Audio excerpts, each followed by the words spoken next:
Hi everyone, welcome back to my channel, and in this video we're going to talk about 5 financial mistakes to avoid in your 20s. So with that, let's get started.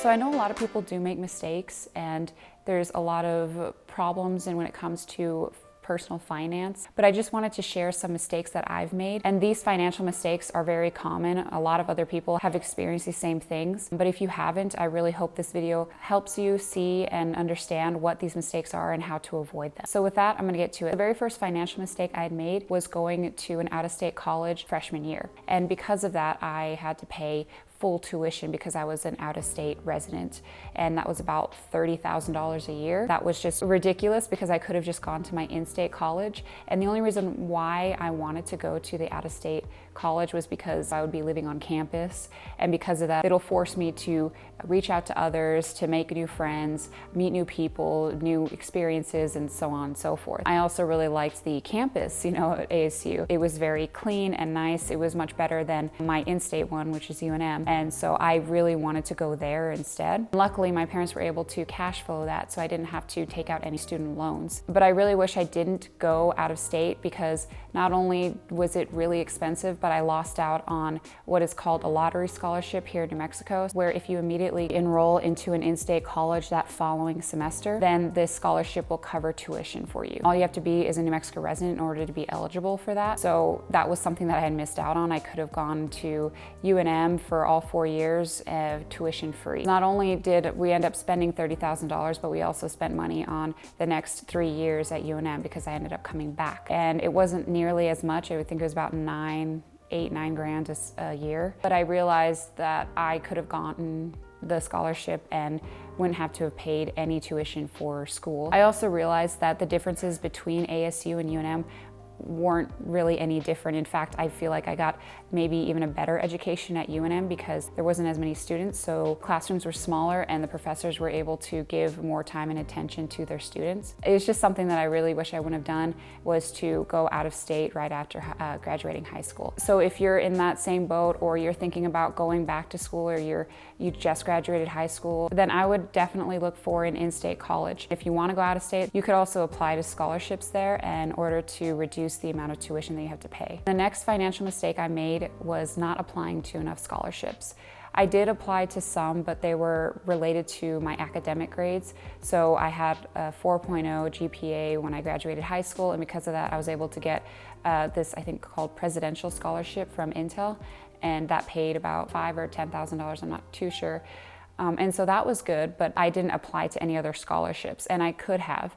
And it's something that I really wish I would have done, because I would have saved a lot more money. I may not have had to have paid tuition for sophomore to senior year. There's a lot of scholarships out there that, pay you $10,000 off the bat. Again, it's just something that I think you should consider is apply to scholarships if you're thinking about going to college. That'll be like your part-time job, or your side gig is just applying to scholarships. So the next financial mistake is buying a new car. So the same year I had gotten my engineering internship, which was August of 2017, I ended up buying a new Honda Civic hatchback. And at the time, I think the car was about $24,000. And right now, that doesn't seem like much. It's actually not that bad for a new car. But I just didn't realize at the time I was broke. I had no money. This was the first time I ever actually got a real income for a serious job where I could get a career out of. So because of this, I had to take out a loan, which was at a 2% interest rate, to pay for the car. Again, this is right when I got my internship, so I didn't really know personal finance, and I didn't know anything about loans either.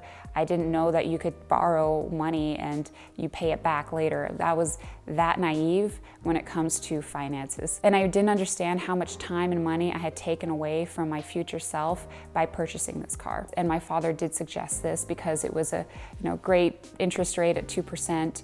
And again, I didn't know any better. And he didn't know any better either. He didn't really know or think that getting a loan was bad. He thought it would just help with your credit score.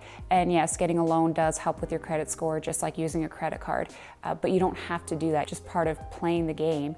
It's just like saying you're good at borrowing money so that you could borrow more money. And it just doesn't make sense. You don't want to continue to borrow money for your whole life. It was just something that I really wish I wouldn't have done, because getting a loan and paying for that it just wasn't worth it. So if you are someone who just has gotten a new job, or has gotten a pay raise, or an internship, whatever it may be, don't buy a new car. That's a common financial mistake that a lot of people make. Don't buy new things. Don't buy like a new couch or furniture, especially if you don't have any money saved at all or you're in debt. Buy it used or buy it on clearance, whatever it may be. So that's just another financial mistake, is don't buy a new car when you get a pay raise or anything like that. And the next financial mistake is not investing.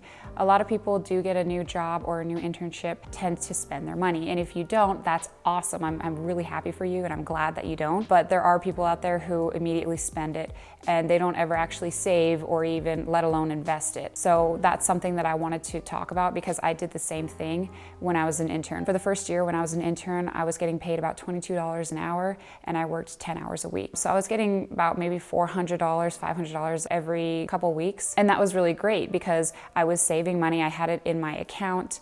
I saw the number go up and up and up. And so I was really happy about that. But at the same time, I was thinking, okay, well, now I have all this extra money. What do I do with it? You know, I'm like, I have over $1,000 in my account. Do I just let it sit there and just continue to collect more money? Do I do anything with it? And at the time, I was still very ignorant when it comes to finances. I didn't know anything about investing. I heard the word investing, but I didn't know what that meant. I didn't know that about interest rates or rate of returns or dividends or ETFs. I just knew the word investing. I knew that that existed, but I still didn't understand what that meant. Eventually, when I started working full-time during the summer as an intern, I did not like it. And so I was like, how do I get out of this? I don't want to work 40 hours a week for the next 40 years. So I ended up, Googling it, of course, like we all do. And that just opened a Pandora's box, so to speak. I read all the finance books I could find. I read all of the investing books I could find. I started to put my money into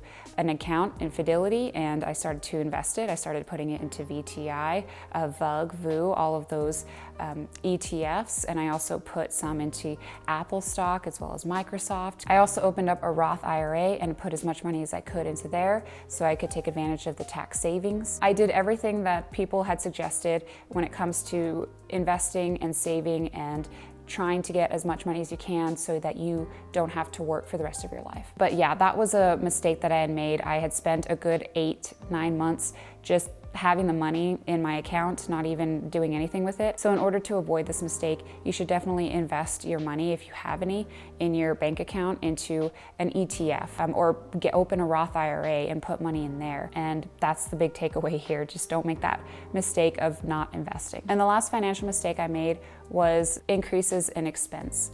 So this is, again, common to everyone. When you get a new job or you get a pay raise, people have a tendency to go and spend more, whether it be food, going out, or they even spend money on nicer vacations. They upgrade their furniture, they upgrade their house even. And so all of those things increase your overall lifestyle expense. And a lot of the times they justify it by saying, well, I got a pay raise and I deserve to do this because I'm working very hard.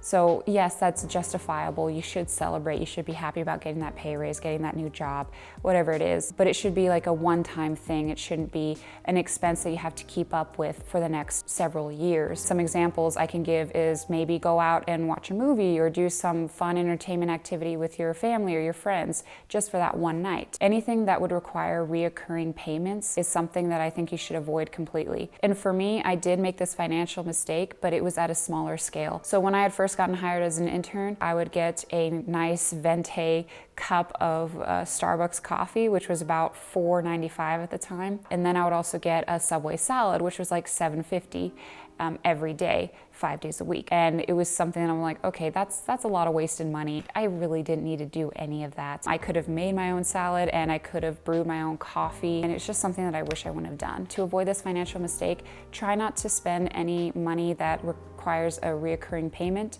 and make sure you limit it to like a one-time event type of thing, one-time celebration. Whatever you have left over, my suggestion is to just go and save it or go and invest it, especially if you're someone who wants to be financially independent. But yeah, those are all the financial mistakes that I have made that I know are very common amongst younger people, early 20s, mid 20s. I hope I don't make any more financial mistakes, and if I do, I'll probably make another video about it. But yeah, I hope you guys like this video, and if you found it helpful and useful, please give it a thumbs up. And if you'd like to see more, please hit the subscribe button, and yeah, thank you for watching. Bye.